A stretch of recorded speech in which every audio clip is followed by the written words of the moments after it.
hello. Welcome to Beautiful Minds Podcast. My name is Jamie. I am a licensed professional counselor. I see clients from adult age all the way to children ages, and I am here to talk with beautiful minds like yours surrounding certain topics. And we're here with Jess, who is the host of My Truth, right? YouTube channel.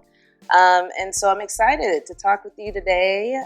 You selected a couple of topics, one of which you brought on your own. And so today we're going to be talking about emotionally damaged individuals and relationships. And then we plan to segue, right, into spiritual and mental health, personal journey of faith. Yes. So tell me, Jess, what made those topics hit home for you? Wow. So with the first one, emotionally damaged individuals, it's a personal experience. And interesting because it tied in with the second topic of the spiritual journey. It's a personal journey of faith. So it tends to be that when you go through difficulties in life, and it really depends, what you believe becomes really true for you. So they really became my safe haven. Both of them tied in together. Got it. So what is your experience when it comes to that first topic, right? Emotionally damaged individuals. Are you emotionally damaged? Were you dating emotionally damaged individuals? You know, if we're going to be transparent about that, let's be honest, we all have a little bit of damage, baggage, but it depends how heavy it comes, you know? Right. For me personally, my baggage, I think, came to light throughout the process. That's how I realized that there was a baggage. Got it. But the individual itself that I was dating at the time, we make a lot of mistakes when it comes to relationship, not realizing that the person that we're dating may not be what we envision or thought of them to be. Absolutely. And sometimes we fall into denial of who they really are and accepting them for who they are. So I think that play a portion for me of my accountability in the relationship. So what is your accountability specifically? I just created this idea of this individual being something that they were not. Got it. You know, it's like how you envision yourself. Right. Well, let me correct that. It's kind of how God sees us, but we're not seeing ourselves. So when did you become enlightened, and what did you do about it? Man, that's a tough question. And I'm going to keep it real. All right. After the exchange of words, I had a moment of quietness completely. Okay. I've heard people have so many different versions of this. You know, when you have an argument, you just don't shut down. You talk about it. But my experience, once again, have shown me that I'm not too productive when I try and have conversations with individuals who are not receptive. Got it. So you can have a conversation, but the person don't want to hear what you got to say. Right. It just, for me personally, it puts me in a mode of shutdown. Got it. And either that, or I go way on the left field, which is anger, lash out. Exactly. Right. So for whatever reason, I've been working through those emotions. Okay. And once again, God pushed me into the silent mode where I don't say not a word. And through that silence is where I discover a lot more things that just put me in the frame of, you know what? Something got to break. Right. Something got to give, and it's not going to be me. So I got to find a solution that is going to work, amicable for everybody. Right. But you can try that, but a lot of times, once again, don't go your way. Right. So what I'm trying to say basically is, I'm packing my list. What I did. The deuce. Chug the deuce. Got it. Yeah. Was that difficult? Because I feel like leaving any relationship dynamic requires discomfort of some sort. It did. It actually did. I think it was more of a discomfort of everything that you invested. And I'm not talking about the material things. No, yeah. We're talking about the emotions. Absolutely. The time. Yes. The compromising. Yeah. The sacrifices. But ultimately, the truth is going to come out. So for me,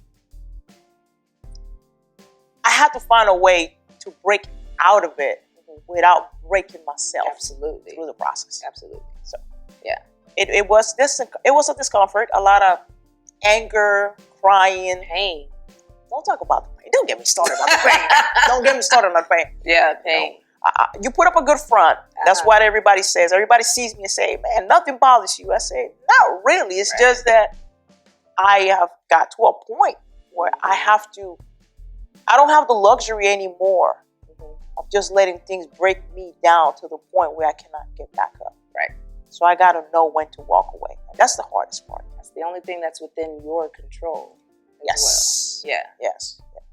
So one thing that I always say, and people who know me have heard me say it 50,000 times in therapy or whatever the case may be, is an awareness plus a willingness to be uncomfortable is what equals change, right? And so a part of the discomfort is pain, right? Pain is inevitable.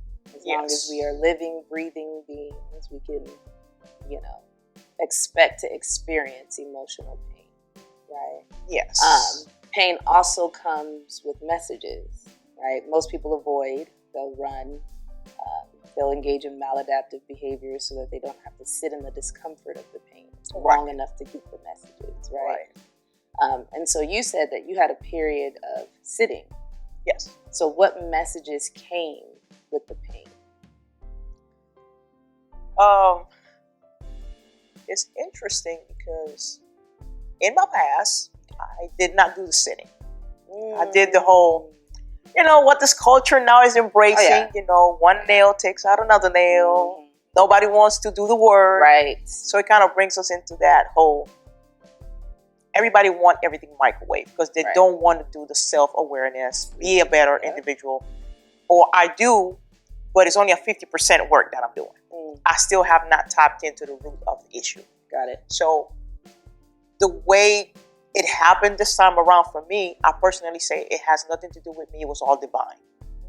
It was all divine because I had to deal with it by myself. Right. This other individual had their distractions. Got it. But I was dealing by myself. So I knew that this time around was not about anybody else, but about me. So I had to deal and try and figure out me. Yep. And if I can get me together, that means I'm going to be a better person overall, better human being, better sister, better friend, better partner, a better Christian. If I can get the core right, everything else is going to fall in place. Absolutely. So that's pretty much what I did. Okay. Which is important, right? Yes. And so, like you referenced before, maybe your partner or other people that we date, maybe they'll avoid, and so they lose that opportunity for growth through the self-awareness, right? And so I'm glad to hear that you're one of those people who have learned to kind of pause and connect. We're getting there. We're getting there. So you're still in the process of learning and getting the messages. Is what I'm hearing you say. Definitely. Because, nobody's perfect. Right. I had my moments. Right. Literally had my moments. I just wanted to choke the person. Because now you're dealing with your emotions, opposite than dealing with your own inner peace and seeking and trying to hold on to it. Because it's hard. Yeah. It's hard to hold on to your peace when you are in pain. Right. When you're trying to navigate and get out of it. Right. I just sitting here thinking about it, it's like I picture myself, with a crab, you're trying to get it, throw it in there and get it to cook, and you it's trying to climb itself out of there, out of that heat. That's how I felt. Pretty much that's what it was. It was just trying to survive. Yeah. And at least you're learning some triggers, your boundaries, your likes, your dislikes, your non-negotiables. You know what I mean? The threshold when it comes to the wrath and the contempt and the anger, right? The line that can push you over the edge. One thing that people don't necessarily connect with in terms of sitting in the pain and getting the messages, how could you cause pain? How do you cause pain? How can you trigger other people? Have you gained that awareness and clarity yet? I think part of it depends on the individual. Like, for instance, I know it used to drive her nuts, my silence. Perhaps it caused her pain. Because when you're so used to somebody just constantly talking to you and interacting with you, and for you to remove yourself completely, it's like maybe I caused her pain in that fashion. Okay. Just removing myself, not speaking, not saying a word, like treating her like a complete stranger. Got it. So at the end could have been part of me causing her pain. Got it. Got it. You know, I can go based on assumption. I caused her pain maybe during the relationship. Not meeting the needs that she had, based on the expectations that she had, that she may have not clearly communicated, right? Okay, or assumed that I should know, right? Assumptions in relationships That's are not gonna work. So, like, I think we need to do something about that. Yeah. Can we just be complete adults, communicate freely, clearly, and say, hey, listen, I want you to cook every day. Right. I come from work, I need a hot plate. Right. Or you know what, hon? Why you leave your shoes here? Right. You know, I clean up. Can you put it up? Right. Set your expectations to be clear. Don't leave it for assumption. But again, if a person isn't doing the work and gaining the clarity of who they are, their needs, their wants, their likes, so on and so forth, then they're not going to have the language to meet, in that conversational period when it comes to communicating what they need and want. And I think that's the problem. I think that's the biggest problem that I encounter for me personally in this relationship. Got it. Is that if you don't put in the work, right, and you want your relationship to work, of course. Right. Nobody goes into a relationship thinking, I want it to fail. Right. After a year, it's going to fail. Right. If you do, then you need not to be in a relationship. But if both parties are not doing the work together, you're not going to have a healthy relationship. Right. It's just the bottom line. Right. Yeah. And just therapist hat on. The shutting down, that we call that stonewalling. It can be painful, but at least, you're aware of that as well. All of us, none of us are exempt. We all cause pain, literally. I'm a whole therapist and I cause pain. You know what I mean? So glad that you were able to have that period and connect, so on and so forth. Anything else you feel? Just working through it. I'm still working through it. I still have my moments of anger and frustration towards myself. Because it could be avoided. What do you mean it could be avoided? I'm still working on that. Okay. The whole fact of giving people the benefit of the doubt. Okay. Anybody that knows me, that's the first thing that comes out of my mouth. Got it. Well, give them the benefit of the doubt. But when people show you who they are, you gotta take it for what they're saying. Got it. And that's my accountability part. That's what I've learned. Stop doing it. Because the signs are always there. Red flags always gonna be there. Oh yeah.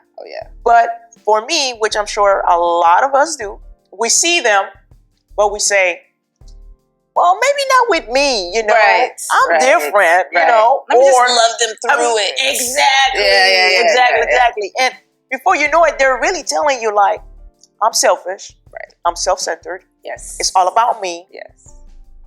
But sometimes it might be about you. Right. So here's where my awareness comes in. I have to be aware if I want to deal with that. Right. I have to set my boundaries from the beginning and not wait to when I'm in the relationship to start setting them. And at times, even if you set them from the beginning, don't compromise on them. Right. Because compromising on your boundaries means that you're going to eventually lose yourself. Literally. So, like I said, a lot of awareness is coming out of this experience. Got it. that kind of segues back into the rose-colored glasses that you brought up at the beginning. So that's one thing that you're taking away is that take the red flags when you first see them. Yes. Stop giving the benefit of the doubt. No more 2024. No more benefit of the doubt is being given. Got it. Yeah. Well, Jess, I appreciate your vulnerability, your candidness, and allowing me a peek in. So yeah, as we wrap up, is there anything else that you feel, that's left unsaid related to this topic? I think for everybody that goes through difficulties in life, I think it would be important to hold on to something that is a strong foundation for you. Mm-hmm. It's like a lifeline. Absolutely. Whether it be family, friends, your faith. Absolutely. To help you navigate through those difficult times. Right. And remember that you're not alone. Mm-hmm. Seek support in whatever fashion that is, even professional. Because at the end of the day, there are things that are not clear to us that God may have gave to someone else to help you through that process. Absolutely. So by all means, I will always encourage anybody. There's no shame in asking for help. And I guess what I hear you saying is find your anchor, right? We all need some sort of anchor, whether it's in spirituality, religion, oneself, right? Find that anchor to kind of ground you. But again, that wraps up Beautiful Minds podcast, and I appreciate you joining us.